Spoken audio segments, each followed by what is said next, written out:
Sports ক্রেজির আরও একটা episode নিয়ে আমি চলে এসেছি। সেখানে আমি আলোচনা করব, আজকে ফুটবল নিয়ে আলোচনা করব।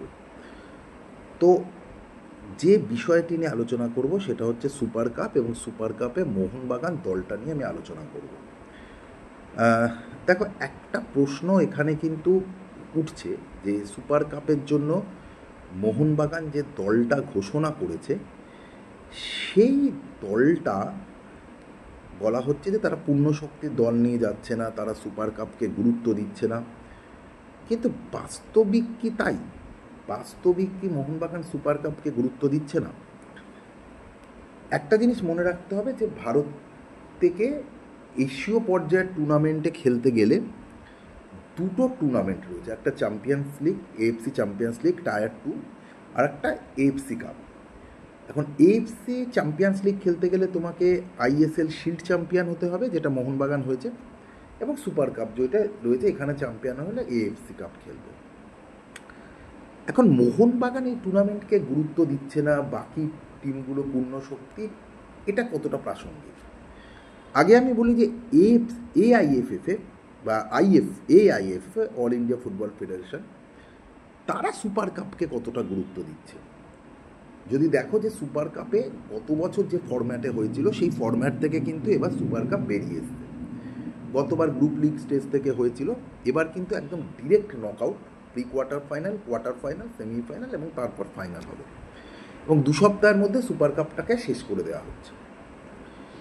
যেহেতু সুপার কাপ চ্যাম্পিয়নরা এএফসি কাপ খেলবে, সেই জন্য সুপার কাপটা করতেই হবে, এবং অল ইন্ডিয়া ফুটবল ফেডারেশন চাইছে যেটাকে নকআউট স্তরে করে টুর্নামেন্টটাকে শেষ করার।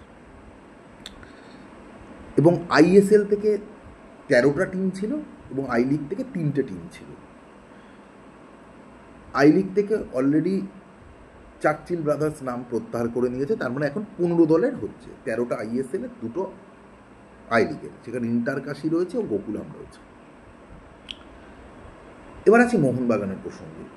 দেখো, মোহনবাগান যে টিমটা মোটামুটি অ্যানাউন্স করেছে তাতে তারা ফরেনার বলতে একজনকেই নিচ্ছেন, তিনি নুনো রেইস, যিনি দীর্ঘদিন মোহনবাগান দলটার সাথে প্র্যাকটিস করছেন। আর কোনো ফরেন ফুটবলার যারা আইএসএলে খেলেছে তারা খেলবে না, ইভেন কোচ তিনিও থাকবেন না। বাস্তব রায় এবং কার্ডোজা এই দুজন মিলে কোচিং করাবে। তো এখানে প্রশ্নটা হচ্ছে, মোহনবাগান কি এটাকে লাইটলি নিয়েছে? না, মোহনবাগান তাদের যে ইউথ ডেভেলপমেন্টের ফুটবলার তাদেরকে প্রমোট করছে। যদি একটু ভালোভাবে টিমটার দিকে অ্যানালাইসিস করা যায় তাতে দেখা যাবে যে এফএসডিএল, যেটা এবছর মোহনবাগান চ্যাম্পিয়ন হয়েছে, তার 8জন ফুটবলারকে মোহনবাগান দলে নিয়েছে। 8জন, যার মধ্যে রয়েছে তামাং বলে একটি ছেলে স্ট্রাইকার, যিনি হ্যাট্রিক করেছিলেন ফাইনালে। অর্থাৎ এফএসডিএল এ চ্যাম্পিয়ন দলের আন্ডার 23 টিম, তার 8জন প্লেয়ার কিন্তু মোহনবাগান নিয়েছে। এছাড়া আর কাদের কাদের নিয়েছে দেখো, নিয়েছে ডিফেন্সে নুনো রেইসকে। এই নুনো রেইসকে গতবার এএফসি চ্যাম্পিয়ন্স লিগের জন্য সাইন করানো হয়েছিল। সবার মনে আছে যে সেই সময় মোহনবাগান ডিফেন্স খুব একটা ভালো খেলছিল না, গোল খাচ্ছিল প্রত্যেক ম্যাচে। তো নুনো রেইসকেও সেই হিসেবে সাইন করানো হয় যে তাকে শুধু এএফসি চ্যাম্পিয়ন্স লিগ খেলানো হবে, আইএসএলে নয়। পরবর্তীকালে মোহনবাগান খুব ডিফেন্স ভালো খেলে, নুনো রেইস পুরো আইএসএলটাকে বসেই কাটিয়ে দিয়েছে। তো একজন প্লেয়ার, ফরেন প্লেয়ার, তুমি তাকে সাইন করিয়েছিলে কিন্তু সে কোনো ম্যাচ খেলেনি। সেই নুনো রেইসকে এবার সুপার কাপে সুযোগ দেওয়া হচ্ছে। দিব্যেন্দু বিশ্বাস আইএসএলে যে কটা ম্যাচে সুযোগ পেয়েছে খুব ভালো খেলেছে, কিন্তু নিয়মিত সুযোগ পায়নি। আশিস রায় যখন ইনজিওর্ড হয়েছে তখন সুযোগ পেয়েছে, তাকে নেওয়া হচ্ছে।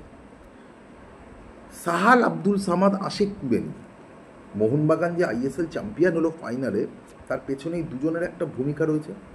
এই দুজন নামার পরই মোহনবাগান একটা দুর্দান্ত ফুটবল খেললো, কিন্তু এরাও কিন্তু নিয়মিত সুযোগ পায়নি, চোট আঘাত হোক বা বিভিন্ন কারণে তাদেরকে নেওয়া হচ্ছে। অভিষেক সূর্যবংশীকে নেওয়া হচ্ছে। ফরওয়ার্ডে সোহেল ভাটও নিয়মিত সুযোগ পায়নি, তাকে নেওয়া হচ্ছে। তামাংকে নেওয়া হচ্ছে, সালাউদ্দিনকে নেওয়া হচ্ছে, যিনি কলকাতা লিগে ভালো খেলেছে। অর্থাৎ সেই সমস্ত প্লেয়ারদেরকে নেওয়া হচ্ছে যারা কিন্তু রিজার্ভে ছিল, সেরকমভাবে সুযোগ পায়নি।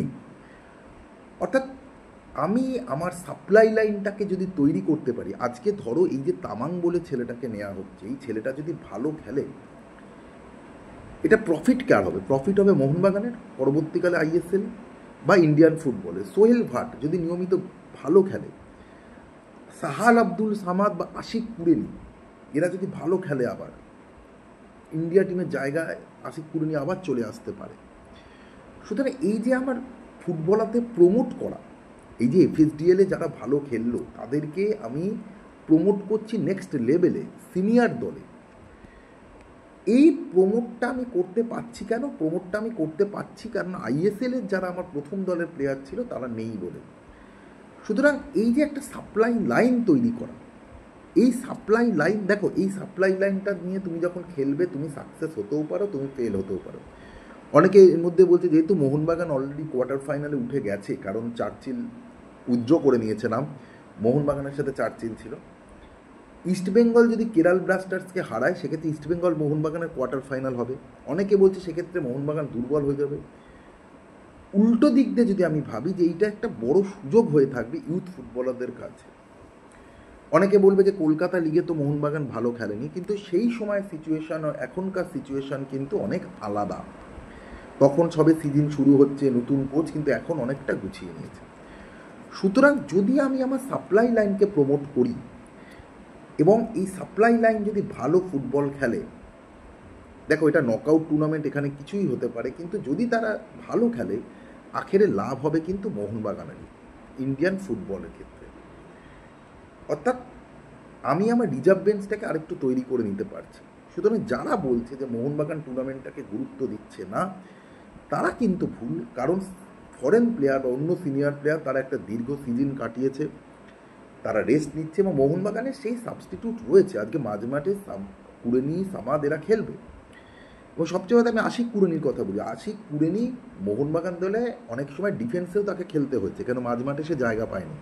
সুপার কাপে সে তার পুরনো পজিশনে খেলবে, সাহাল আব্দুল সামাদ পুরনো পজিশনে, দিব্যেন্দু বিশ্বাস নিয়মিত খেলতে পারবে, হতে পারে নুনো রাইস একটা অপশান হিসেবে উঠে আসবে, তামাং বা সুয়েল ভাট হতে পারে একটা ভালো রিক্রুটমেন্ট হয়ে উঠতে পারে। সুতরাং এই সুযোগগুলো তো তৈরি হবেই সুপার কাপে। আর মোহনবাগান এএফসি কাপ খেলবে না, মোহনবাগান খেলবে চ্যাম্পিয়ন্স, এএফসি চ্যাম্পিয়ন। সুতরাং এখানে চ্যাম্পিয়ন হতেই হবে মোহনবাগানের, সেরকম কিছু নেই। ফুটবলাররা প্রমোট হবে, তারা ভালো খেলবে, আখের এটা মোহনবাগানের পক্ষে লাভ, তাদের সাপ্লাই লাইনের পক্ষে লাভ। ধন্যবাদ।